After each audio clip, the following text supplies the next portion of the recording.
What's up, you guys? Sean Ross Sapp here with a name you know. We've interviewed him a couple times.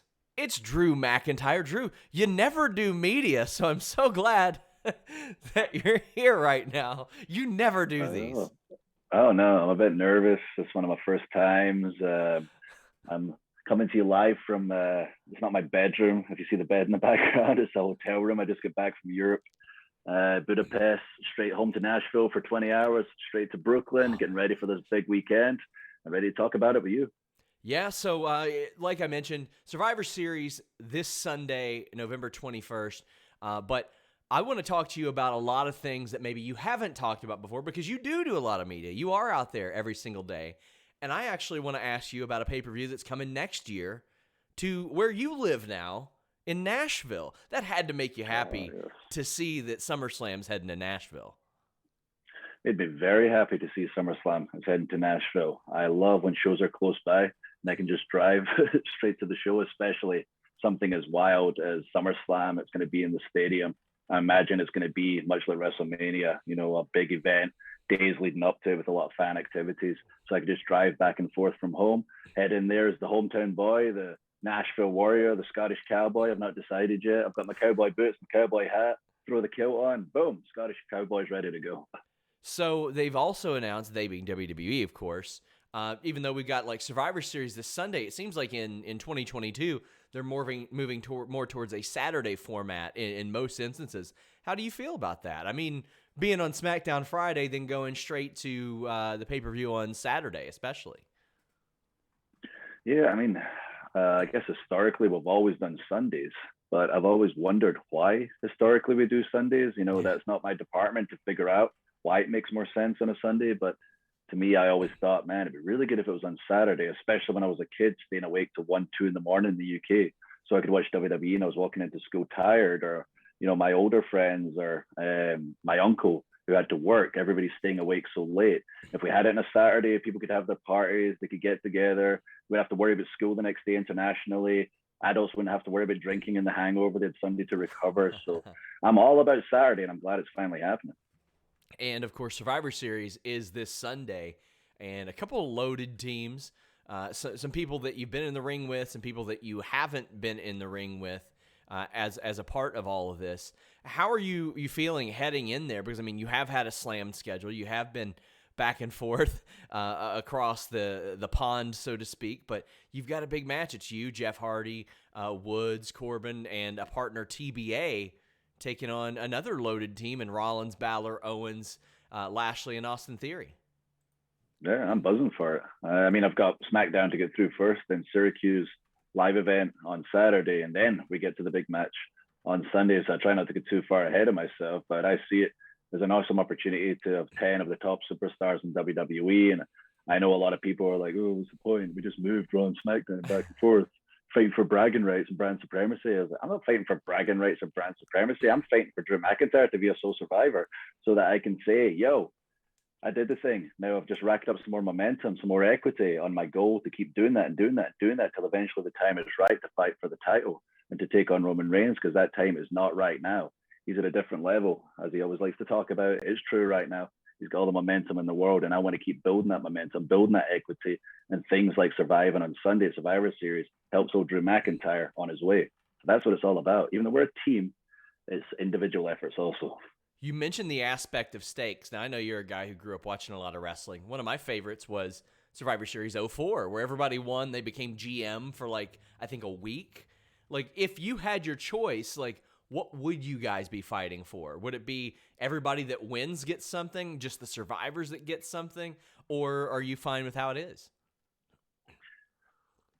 I mean, the idea of building momentum, being one of the survivors is cool, but I would like to see the stakes raised slightly and just make that particular match more compelling.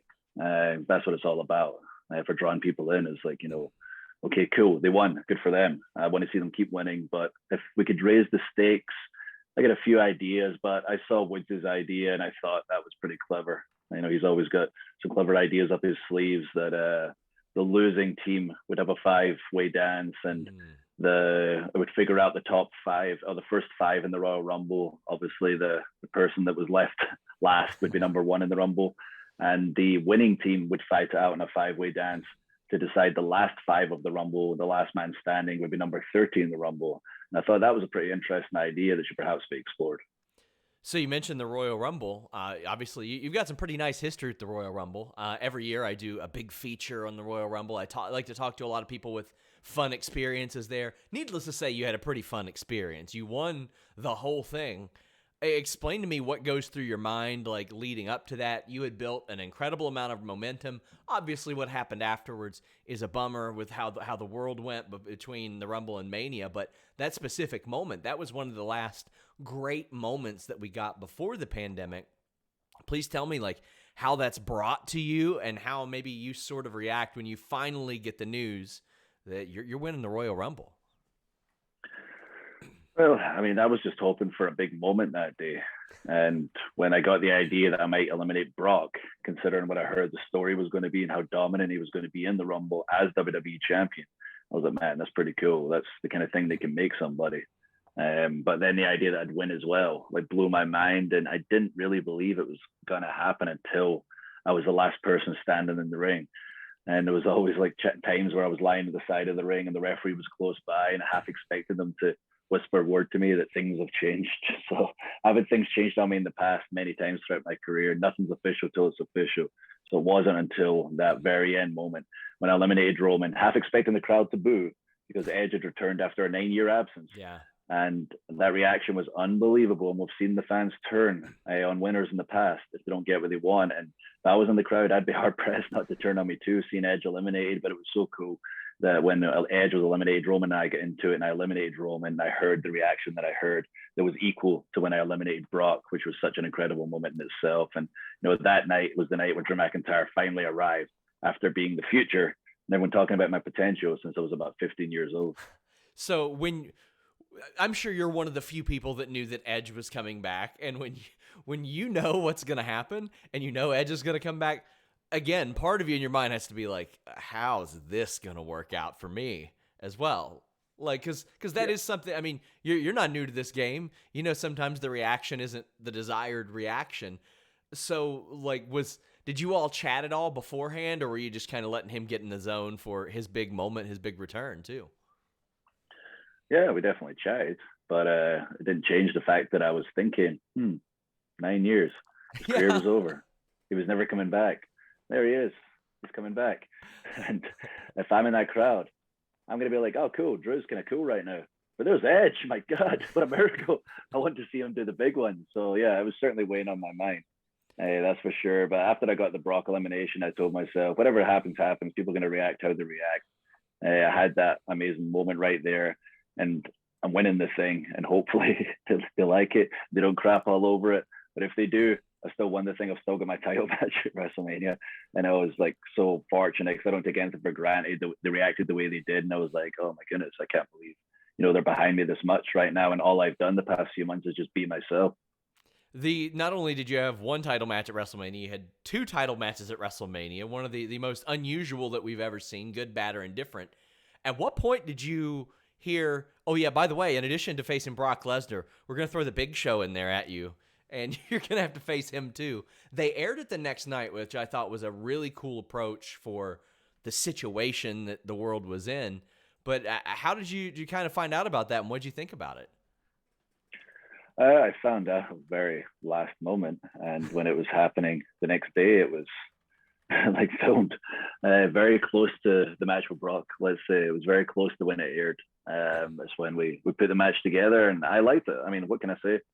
We're establishing Drew McIntyre and who I'm going to be as champion. I've just defeated Brock Lesnar in 5 minutes, and then the Giant walks out, who's been around for a long time, kind of gatekeeper. Just to say, right, I'm going to see what you're really made of. Like, he beat 2 of us in one night, Brock Lesnar and the Giant, and I beat 2 of them in one night. And after that, whatever everyone thinks about it, Drew McIntyre can realistically say, I went into WrestleMania and beat Big Show and Brock Lesnar back to back within 20 minutes. That's wild. I mean, that is wild. So, as I mentioned, you do a lot of interviews. What question are you surprised that you don't get asked? Is there any that you go in and expect, and it just never seems to be asked? No, I feel like I pretty much get asked everything over the course of the interviews. Like you mentioned, I do a few, and either it's like somebody with a lot of knowledge like yourself, they kind of get into the details about the wrestling career, or it's somebody who's new to the product or perhaps used Wikipedia, and I'm having to correct them half the time or explain how the industry works, and they'll ask kind of things about more my personal life or whatever, or talk about my cats. So basically everything about Drew is all out there. It's asked about all the time, and it has been my entire life, but especially these past 2 years, I think the entire world knows me inside and out because I've talked about myself so much. One of those people the world doesn't quite know inside and out, and I'm trying to learn a little bit more, is Vince McMahon himself. Now, he's a special kind of guy. He's an eccentric guy. I've heard from Kofi that they have wrestled each other before. Lashley has told me that he'll pummel in underhooks on him. Kurt Angle told me that he shot takedowns on him. Has Vince McMahon ever tried to physically wrestle you? He's not. And hearing that he's done that with all those people, especially Lashley, tells me maybe he's intimidated by Drew McIntyre. And he should be.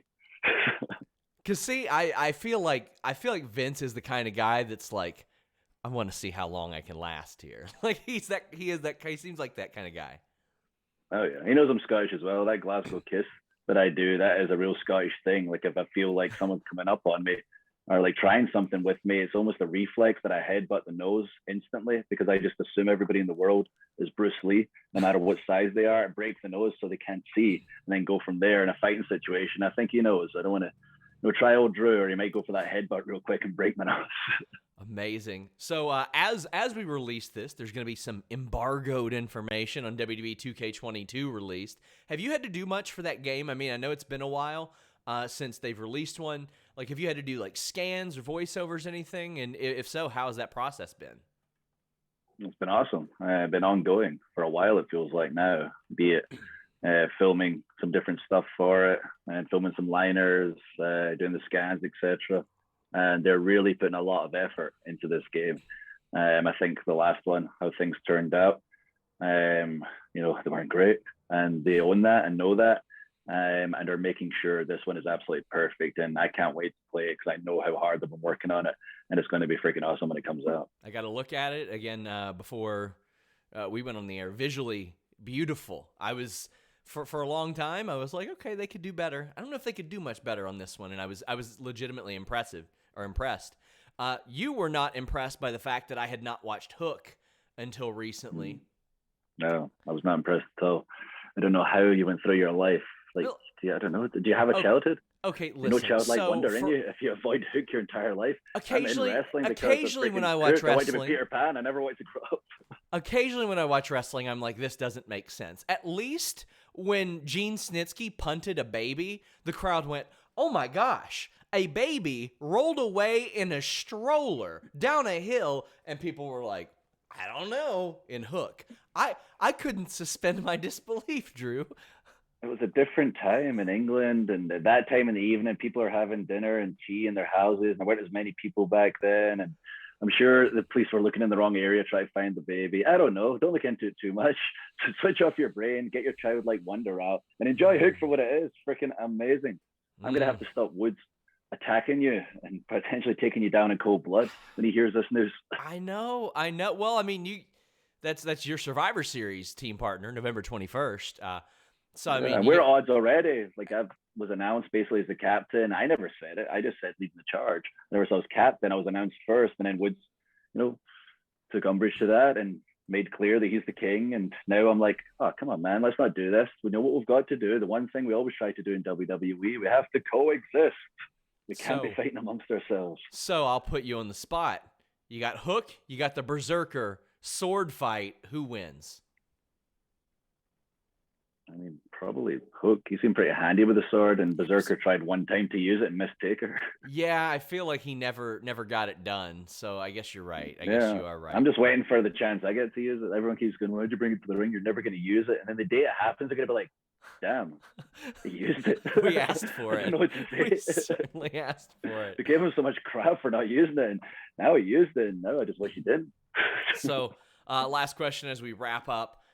A couple weeks ago, you hit one of the most incredible moves I've ever seen in my life on Ricochet. That was just beautiful, amazing. Is that immediately your favorite Claymore you've ever done? And if it is, what's number 2? Not immediately, because I wasn't sure how the connection was. Like, the It was timing of good. it was so, It was good. yeah, you couldn't mess up a split second of it. And it's not a case of worrying about what Ricochet does. Like, he's such a freak of an athlete. He's going to do what he has to do. So I'm old Drew McIntyre here to make sure I do my part, to look the way it's supposed to look. And when I went in and made the connection, I wasn't convinced the connection was that good. You see me lie there for a second, like, I hope that was good. Did a cover. I think half the fans were even unsure. The first few rows now for sure, but I think half the audience in the crowd, it happened so quick, were unsure until they played the replay and I was watching it with them. Then I heard the reaction. Then they saw my reaction, like, oh wow, it came off exactly how I wanted it. Probably better than I wanted. It was just so split second. You had to watch the slow motion replay to see it. Looked great on TV. The camera was in tight on Ricochet. You couldn't see you until you popped into frame. I thought it was beautiful, and I'm sure we're going to get more wonderful moments at Survivor Series this Sunday, November 21st. Drew McIntyre, it's always awesome talking to you, man. You too, buddy. Hopefully one of these days we can do this in person and not from my hotel room or whatever other location I'm going to be at. We were able to get one in earlier this year, but hopefully again. That is true. Hopefully again. We're traveling more. Things are getting a little bit more normal, but thank you so much for the time. Thank you, buddy. I'll see you soon. I'll see everyone else Friday Night SmackDown, Sunday Survivor Series. Until next time, guys, we're out.